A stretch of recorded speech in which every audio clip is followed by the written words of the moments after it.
দুপুরবেলাতে খাওয়া দাওয়া করা হয়ে গেছে, এখন বসেছি বাসনগুলো মাজতে। সবারই খাওয়া দাওয়া হয়ে গেছে, মা এখন খাচ্ছে। তো ভাবলাম কি যে বাসনগুলো ধুয়ে নিই। তো বাসনগুলো ধুয়ে ওভেনটা মুছে নিয়েছি, আর এদিকে যেখানে আমরা খাওয়া দাওয়া করেছিলাম ওই জায়গাটা মুছে নিয়েছি।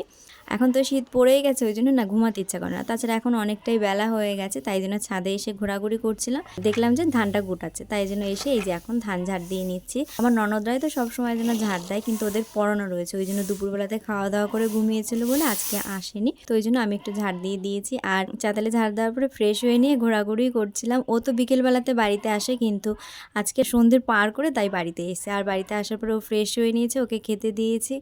এদিকে ভাইদের ঘরে এসেছিলাম, ও বই পড়ছে, তার মধ্যে থেকে ওর মনে হচ্ছে যে কি খাবো, তো ওর মনে হলো যে চা করবে। তো আমার জন্য আর ওর জন্য দুজনের জন্য চা করেছে, আর ওর দাদা যে বিস্কুটটা এনেছিল ওইটা দিয়ে আমরা দুজনে চা খেয়ে নিয়েছি।